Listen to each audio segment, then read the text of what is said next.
Morning invariable বঙ্গ চ্যানেলে নতুন একটা ব্লগে আপনাদের স্বাগত। এখন বাজে 8:17 মতো। আজকে অনেকটাই লেট। কালকে শরীরটা আবার একটু খারাপ করেছিল, ভালো লাগছে না। কালকে ব্লগও ছাড়া হয়নি।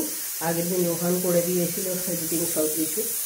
এখন রান্নাঘর থেকেই আমার ব্লগটা শুরু করছে। অনেকটা কাজ এগিয়ে নিয়েছি। 8:07 বাকি কাজ ছাড়া হয়ে গেছে।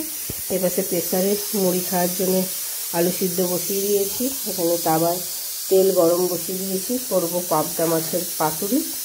এই যে 5 জনের 5টা পিস। দুধ গরম মা করে ফেলেছিল। আর এখানে ঢ্যাঁড়স কেটেছি, পেঁয়াজ কেটেছি, ঢ্যাঁড়সের ঝাল হবে। এখনকার আপডেট এইটাই। তেল দিয়ে দিয়েছি, এবার পাবদা মাছগুলো একে একে দিয়ে দেবো। তেলটা প্রচণ্ড গরম হয়ে গেছিলো, সেই জন্য আবার গ্যাসটা বন্ধ করে দিয়েছি।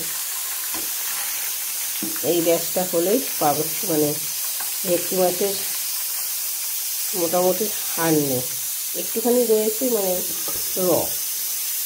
চলো এগুলো করতে থাকি পরপর। রান্নাবান্না কমপ্লিট। এখানে হয়ে গেছে ঢ্যাঁড়স পোস্ত, একটু রস রেখেছি। আর এখানে করেছি ভেটকি মাছের পাতুরি 5 জনে।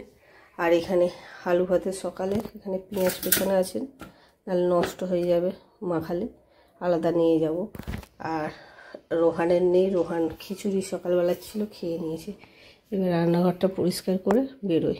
আজকে অনেকটাই লেট হয়ে গেছে। এখন বাজে 9:10টার মতো। রেডি হয়েছি। রোহান আমাকে ছাড়তে যাবে, ও চুল কাটবে। কদিনই রোহানই পরীক্ষা হয়ে যাওয়ার পর আমাকে ছাড়তে যাচ্ছি। চলো নিচে যাই। টিফিন সব গুছানোই আছে।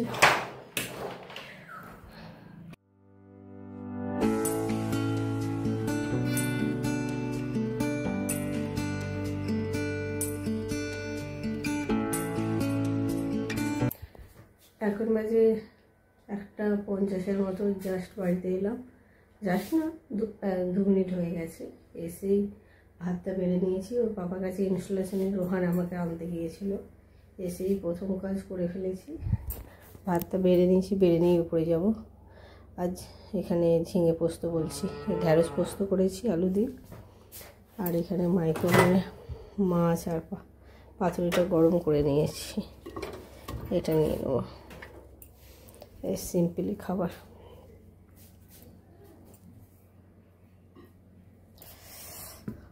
মাছ ছিল 1 পিস, এটা নিলাম। ওর পাপার খাওয়ার কথা ছিল, আসবে কিনা উপরে নিয়ে চলে যাই। যেই জায়গায় ইনস্টলেশন হবে সেই জায়গায় গিয়ে পৌঁছেছে 1:10 মতো। সেখান থেকে ইনস্টলেশন করবে, অনেকটাই লেট হয়ে যাবে। ওদের মধ্যে কথা হচ্ছিলো লেট হলে আজকে বিরিয়ানি খাবো, সেই জন্যই নিয়ে যাচ্ছি না উপরে। আসলে তখন নিয়ে যাবো। উপরে যায় রোহানটা চলে এসছে, 1 বোতল জল ভরি। তো এসে চেঞ্জ করে নিলাম। চেঞ্জ করে এবার চোখ মুখে জল দিলাম। এত শরীরটা ভালোই লাগছে না কদিন। খাবার তো নিয়েছি, কতটা কি খেতে পারবো বলতে পারছি না। এটা দিয়ে প্রথমে যা কাসুন দিয়ে আনবো বলে মনে নেই, এর একটু নুন কম হয়েছিল। কাসুন দিয়ে আনবো ভেবেছিলাম, দেখি খেয়ে নিই। চলো, বাজে 5:52 মতো। আমি রেডি হয়েছি। কদিন তো শরীর খারাপ হয়েছিল, ওষুধ অ্যান্টিবায়োটিক সবই খেয়েছি, কিন্তু শরীরটা এত দুর্বল। আজকেও আবার জ্বর ভাব এসছে। এই জন্য ওর পাপা অনেক করে বললো, আর মায়েরও শরীরটা খারাপ। সেই জন্য দুজনে মিলে এখন যাবো ডাক্তারখানা। ওর বাবা আসছে, ডাক্তার দেখাতে নিয়ে যাবে। চলুন যাই। ওর অলরেডি এসে নিচে দাঁড়িয়ে থাকবে। হুড়ো করে বেরিয়ে এলাম। এসে দেখলাম ডাক্তার বেরিয়ে যায়নি, আছেন, রেস্টে নিয়েছে। 4টে থেকে 6টা পর্যন্ত দেখেন। আমরা 6:05 বেজে গিয়েছিল। এখন মা আর আমি বসে আছি। ওর পাপা আমাদের নাম লিখিয়ে দিয়ে ছেড়ে দিয়ে গেছে। 1 ঘন্টা কি করবে, দোকানটা একটু সামলাবে। এই আস্তে আস্তে লোকজন আসছে। এখন বাজে 7টার মতো। এবার কখন নাম ডাকে দেখি। 7:20 বাজে। এখন আমাদের নাম ডাকলো, এগিয়ে এসে বসতে করলো। অলরেডি 2 জন ঢুকেছে ভেতরে। চলুন যাই। মাথা পাতা যেন ঘুরছে। মায়েরও শরীরটা ভালোই দুর্বল। বসেছিলাম ওখানটায়।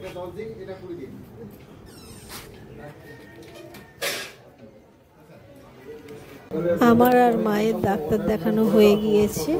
এখন এখানে ওষুধগুলো সব বুঝে নেব। ওর পাপা ওষুধ নিয়ে যাবে। ওর পাপা আর আসতে পারেনি।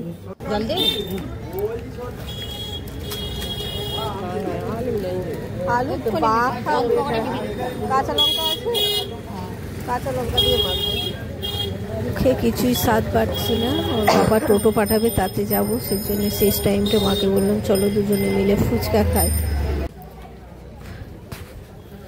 আমরা খাই ফুচকা রথতলায় আর ভীমতলার ভেতর দিকে, ওখানে খুব ভালো বানায়, কিন্তু টোটোটাও আসবে, একটু ওয়েট করবো, সেই জন্য ওখানে ফুচকা খেতে গেলাম। ফুচকা প্রথমে দিল নুন বেশি, তারপর বললাম একটু আলু মাখা, আলুটা পুরো পান্তা ভাতের আলুর মতো।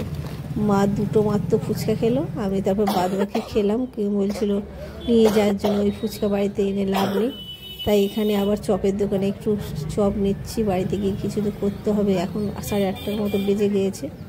বাবা রোহান আছে, চপ নিয়ে নিলাম, রাতে মুড়ি খেয়ে নেবো সবাই মিলে। আর মা ওই পাশে টোটোতে বসে আছে। আর আমাদের নিজেদেরই মালপত্র যায়, সেই দাদাই আনতে এসেছিলো আমাদের।